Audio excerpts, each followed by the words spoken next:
एक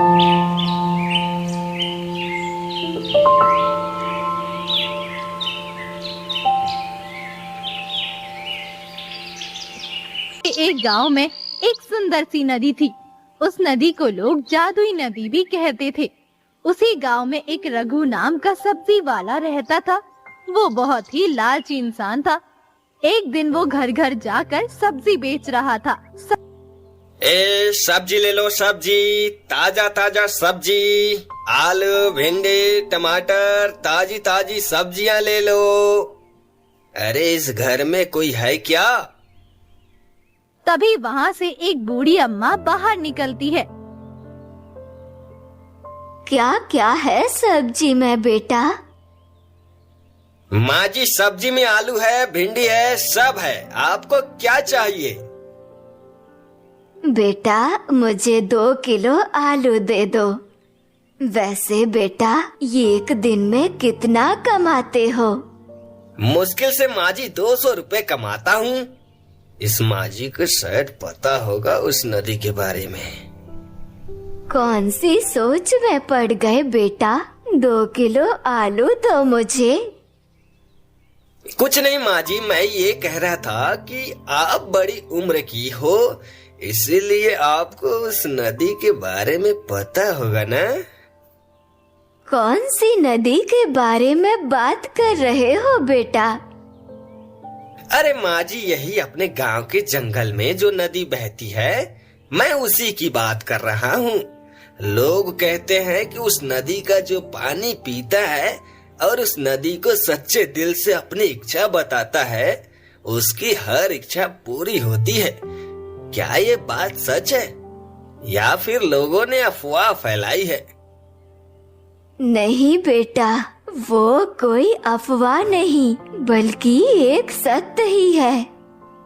लेकिन बेटा मुझे जहाँ तक मालूम है उस नदी की भी एक शर्त है। शर्त? कैसी शर्त माँ जी, कैसी शर्त? उस नदी की ये शर्त है, तुम्हारी इच्छा पूरी तरह से निस्वार्थ होनी चाहिए। अरे ये नदी तो बड़ी काम की चीज है। कल ही उस नदी के पास जाता हूँ और अपनी इच्छा व्यक्त करता हूँ। अगले दिन सुबह रघु नींद से उठता है और अरे आज से मैं ये सब्जी वब्जी नहीं बेचूंगा। मैं तो उस नदी से ढेर सारा सोना मांगूंगा। कहूंगा कि मैं राजा बन जाऊं, उतना सोना दो। फिर मैं सब्जी नहीं बेचूंगा, दुनिया का सबसे अमीर व्यक्ति बन जाऊंगा। चलो मैं उस नदी के पास जाता हूँ। रघु उतावला होकर उस नदी के पास जाने लगता है। कुछ ही देर में वो नदी के पास पहुँच जाता है और उसे वहाँ पर एक मछुआरा मिलता है। अरे रघु, तुम आज सब्जी बेचने नहीं गए क्या? हाँ, नहीं गया आज सब्जी बेचने। अरे लेकिन इतने उतावले होकर जा कहाँ रहे हो? अरे बाप रे, कितने सवाल पूछेगा तू? मुझे उस नदी के पास जाना है। मिल गया तुझे तेरा जवाब। बोल, अब जाऊं? अरे अरे ठीक है, लेकिन नदी के पास जा रहे हो, इसका मतलब वहाँ जाके तुम कौन सी इच्छा पूरी करवाओगे? अब उस इच्छा के बारे में भी बता दो। मैं वहाँ पर जाके पानी पी के ढेर सारा सोना मांगूंगा, राजा बन जाऊंगा, उतना मांगूंगा। लेकिन तुम तो हर रोज इस नदी में मछलियाँ पकड़ते हो, तो तुम क्यों ऐसी जिंदगी जी रहे हो? तुमने कभी इस नदी से कुछ नहीं मांगा क्या? क्या तुम्हें नहीं पता है ये जादुई नदी है? अरे रघु भैया, मुझे सब पता है इस नदी के बारे में, पर मांगता नहीं, क्योंकि स्वार्थी इच्छा ये नदी कभी पूरी नहीं करती है। नहीं नहीं, ऐसा कुछ भी नहीं करती है ये नदी, सभी इच्छा पूरा करती है। रघु, मैं तो देखो तुम्हें ना कह रहा हूँ अभी भी कि रहने दो, तुम्हारी इच्छा स्वार्थी है। ये नदी तुम्हारी इच्छा तो पूरी कर देगी। हाँ, पूरी कर दे तो क्या परेशानी है? अरे पूरी तो कर देगी, लेकिन ये तुम्हारा विनाश भी कर सकती है, ध्यान रहे। तभी वहाँ उसी गांव का लकड़हारा आ जाता है। अरे रघु भैया, आप और मोहन मछुआरा क्या बात कर रहे हो? मैं कब से वहाँ से सुन रहा था। तभी मोहन, मछुआरा और रघु उस लकड़हारे को सारी बात बताते हैं। ये सुनकर लकड़हारा रघु से कहता है, देखो रघु भैया, मोहन की बात सही है। तुम्हारी इच्छा कभी भी पूरी नहीं हो सकती। बुरा मत मानना, लेकिन तुम्हारी ये इच्छा पूरी नहीं हो सकती। अरे सब इच्छा पूरी होती है तो इसमें क्या परेशानी है? रघु भाई, आपकी इच्छा लालच से और स्वार्थ से भरी हुई है, इसलिए आपकी इच्छा पूरी नहीं हो सकती। आप समझने की कोशिश कीजिए, इससे आपका विनाश भी हो सकता है। हाँ, ये कार्य आप मत कीजिए, इससे आपकी जान को भी खतरा हो सकता है। हम दोनों तो आपको ना ही कह रहे हैं, कृपया आप ऐसा मत कीजिए। अबे बस करो तुम दोनों अपनी बकबक। मुझे तो लगता है कि तुम दोनों को जलन हो रही है। नहीं नहीं रघु, हमें इस बात से कैसी जलन होगी, बल्कि हमें तो तुम्हारी चिंता हो रही है। हमें जलन क्यों होगी भला? अरे जलन ही तो होगी, क्योंकि मैं इस नदी से इच्छा मांगूंगा, उससे मुझे ढेर सारा सोना मिलेगा। इसलिए तो तुम दोनों को जलन हो रही है। तुम लोग ये फालतू की बात छोड़ो और मुझे वहाँ नदी से अपनी इच्छा बताने दो। मछुआरे और लकड़हारे की लाख कोशिश करने के बाद भी रघु नहीं मानता और वे लालच में आकर उस नदी का पानी पीने लगता है। पानी पीने के बाद वो नदी से कहता है, नदी नदी, मेरी इच्छा सुनो। मुझे तुम्हारा पानी पीने से आनंद मिला। अब मुझे तुम ढेर सारा सोना दो, ताकि मैं इस दुनिया का सबसे अमीर व्यक्ति बन जाऊं। मुझे राजा से भी अधिक सोना दो। कुछ देर हो जाती है, लेकिन नदी में से कुछ भी बाहर नहीं निकलता। तभी मछुआरा रघु से बोला, देखा रघु, हमने मना किया था ना कि ऐसा मत करो, इससे तुम्हारी इच्छा पूरी नहीं होगी। ये सब रहने दो और सब्जी बेचने जाओ। इतना कहकर वे दोनों हंसने लगते हैं और रघु को ये देखकर गुस्सा आ जाता है। तभी कुछ ही देर के बाद नदी में से एक बहुत ही ज्यादा तेज रोशनी निकलने लगती है। उसी के साथ नदी के चारों ओर सोना निकलने लगता है, बहुत ही चमकीला सोना। देखते ही देखते चारों ओर बड़े बड़े सोने के ढेर निकलने लगते हैं। ये देखकर वे तीनों ही चौंक जाते हैं। रघु खुशी के मारे चिल्लाने लगता है, अरे वाह, अरे वाह भाई वाह, मुझे तो मजा आ गया। अरे ये सपना है कि सच? वाह नदी वाह, मुझे प्रसन्न कर दिया। देखा तुम दोनों ने, तुम दोनों तो मुझे ना कह रहे थे ना। रघु खुशी के मारे पागल होकर झूम उठता है। ये देखकर मोहन मछुआरा और लकड़हारे से कहता है, देख रहे हो, ये तो कुछ चमत्कार हो गया है। मुझे लगता है कि हमें भी इस नदी से इच्छा मांगनी चाहिए। मुझे तो अपनी आंखों पे विश्वास ही नहीं हो रहा है। बाप रे, कितना सारा सोना। मुझे लगता है हमें भी इस नदी से कुछ इच्छा मांगनी चाहिए, ताकि हमें भी ऐसा ही धन मिल जाए। मछुआरा और लकड़हारा भी लालच में आ जाते हैं। तभी ही रघु पर अचानक से सोने की परत चढ़ने लगती है और उसे बहुत ही दर्द होने लगता है। अरे बाप रे, ये क्या हो रहा है? मेरे पैरों में तो सोने की परत चढ़ने लगी और बहुत ही दर्द हो रहा है। कोई मुझे बचाओ। हे भगवान, ये रघु के शरीर पर क्या हो रहा है? देखा रघु, हमने बोला था ना, फिर भी तू नहीं माना। अब चिल्ला के क्या फायदा? देखते ही देखते रघु का शरीर सोने की मूर्ति में बदल जाता है और ये देख के मछुआरा और लकड़हारा दोनों ही डर जाते हैं। और तभी उस नदी एक भयंकर आवाज आती है, देखा मूर्ख मनुष्य, तेरा सत्यानाश हो गया। जो केवल अपने स्वार्थ के लिए मांगता है वो पत्थर बन जाता है, और जो दूसरों के लिए अपनी इच्छा मांगता है वो इनाम पाता है। ये आवाज सुनकर वहाँ खड़े वे दोनों लोग डर जाते हैं और गांव की ओर भागने लगते हैं। गांव में पहुँचते ही गांव का मुखिया मिलता है। मुखिया उनसे पूछता है, अरे तुम दोनों इतना भागते हुए जंगल की तरफ से क्यों आ रहे हो? कोई जानवर पीछे पड़ा है क्या?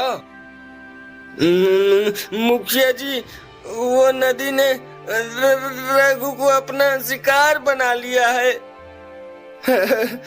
मुखिया जी, वो नदी ने अपनी शक्तियां दिखा दी। मुखिया जी। अरे ये तुम दोनों क्या बकवास कर रहे हो? कौन रघु, किसको शिकार बनाया? इसमें क्या समझूं? ये घुमा फिरा कर बात करना छोड़ो और मुझे कुछ समझ में आए ऐसा बोलो। क्या बताएं मुखिया जी, अनर्थ हो गया। दरअसल हुआ यूं कि मोहन मछुआरा और लकड़हारा मुखिया को शुरुआत से सारी बात बताते हैं। ये बात सुनकर मुखिया भी चौंक जाता है। क्या ऐसा हुआ? वैसे ये सब सच ही है ना कि तुम दोनों मुझे उल्लू बना रहे हो? ये सब बनी बनाई कहानी तो नहीं है ना? अरे मुखिया जी, आप हमारी बात का विश्वास कीजिए। ये कोई बनी बनाई कहानी नहीं है। हम दोनों ने अपनी सगी आंखों से देखा। हाँ मुखिया जी, ये सच है। बहुत ही विचित्र घटना घटी हमारी नजर के सामने। लेकिन मैं इस बात को कैसे मान लूं? तुम दोनों कुछ भी बनी बनाई फेंक रहे हो तो मुझे विश्वास कैसे आएगा? अरे मुखिया जी, आपको अगर विश्वास ना हो तो आप गांव वालों के साथ वहां पर चलिए और देखिए। उन दोनों के साथ मुखिया कुछ गांव वालों को लेकर वहां पर जाने का निर्णय लेता है। वहां पहुंचते ही वो देखते हैं कि सच में रघु एक सोने की मूर्ति में बदल गया है। अरे बाप रे, ये क्या है? अरे तुम दोनों तो बिल्कुल सही कह रहे हो। ये सब रघु की लालच और स्वार्थ की वजह से हुआ है। ये विचित्र घटना से सारे गांव वालों के लिए चर्चा का विषय बन जाता है। बाद में ऐसे ही कुछ साल बीत जाते हैं और गांव में बारिश न होने के कारण भयंकर अकाल पड़ जाता है। लोग भूख से तड़प रहे थे। गांव में एक सुनम नाम की लड़की आती है। वो अपने पिताजी से कहती है, पिताजी, हमारे गांव में अकाल पड़ गया है। इसी कारण अब लोग भूख से तड़प कर मर रहे हैं। हाँ बेटी, हमारा भी यही हाल है। घर में एक अन्न का दाना भी नहीं है। इस बार बारिश की एक भी बूंद नहीं गिरी। अब भगवान की मर्जी, आगे क्या होता है देखते हैं बेटा। लेकिन पिताजी, इस अकाल में अब हम क्या करें? अगर ऐसे ही चलता रहा तो हम सब गांव वाले भूखे मर जाएंगे। पिताजी, अब हम करें तो क्या करें? सुमन एक जिज्ञासु लड़की थी। गांव में अकाल पड़ा, इस वजह से उसे बहुत दुख हुआ और वो हर पल इस दुविधा से कैसे बाहर निकला जाए उसके बारे में सोचती है। दूसरी तरफ गांव में मुखिया लोगों से कर्ज के पैसे भी ले रहा था, जिससे किसान को बड़ी ही मुश्किलों का सामना करना पड़ता था। एक दिन सुमन गांव के मुखिया के पास मदद मांगने जाती है। अरे तू तो राम की बेटी है ना लड़की, यहाँ पर आज क्यों आई है? नमस्कार मुखिया जी, मैं यहाँ एक विशेष काम से आई हूँ। देखिए मुखिया जी, इस बार हमारे गांव में भयंकर अकाल पड़ा है। बारिश की एक भी बूंद तक नहीं गिरी है। इसकी वजह से कोई भी किसान अपनी फसल नहीं उगा पा रहा। हाँ तो अब मैं क्या करूँ उसमें? मेरा कोई कसूर है क्या? आपका कोई कसूर नहीं मुखिया जी, लेकिन अगर आप किसानों का कर्ज इस साल के लिए रोक दे तो बहुत अच्छा होगा। ओह, तो तुम यहाँ पर इसलिए आई हो। अरे बारिश नहीं हुई तो मैंने कुछ गांव वालों का गुनाह किया है क्या? जो भी हो कर्जा तो देना पड़ेगा, वरना सबकी जमीन हड़प लूंगा। देखिए मुखिया जी, आप ऐसा मत कीजिए। आप गांव वालों की मदद कीजिए। आपके पास तो बड़े बड़े अनाज के भंडार लगे हैं। कृपया उनमें से थोड़ा सा अनाज गांव वालों को दे दीजिए ताकि लोग भूखे ना मरें। आप लोगों को एक भी दाना मेरे भंडार में से नहीं मिलेगा। लड़की तू पागल हो गई है क्या? अरे मैंने यहाँ कोई धर्मशाला खोली हुई है क्या? मैं कहता हूँ तू जल्दी यहाँ से निकल जा। इस तरह मुखिया दुर्व्यवहार करके सुमन को अपने घर से निकाल देता है। सुमन बेचारी दुखी होकर वापस अपने घर आ जाती है। घर आते ही उसके पिता उससे कहते हैं, बेटी, फसल का एक भी दाना इस बार नहीं उगा और वो मुखिया भी कर्ज के पैसे मांग रहा है। कहाँ से दे हम पैसे?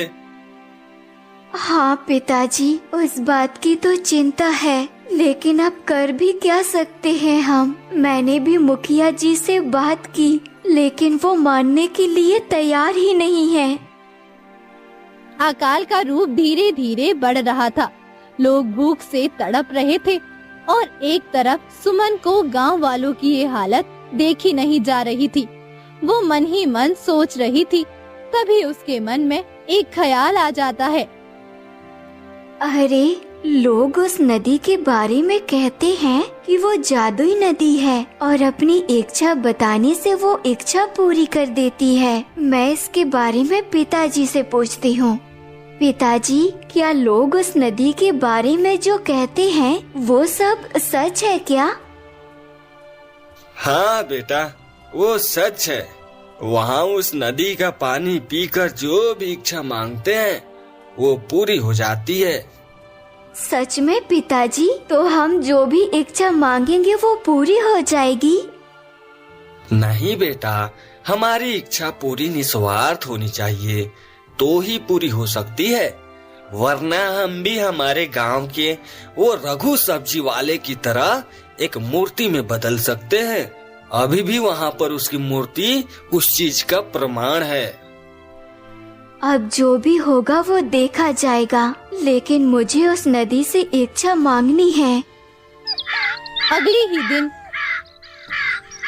सुमन जंगल के घने रास्ते से उस नदी की ओर जाने लगती है।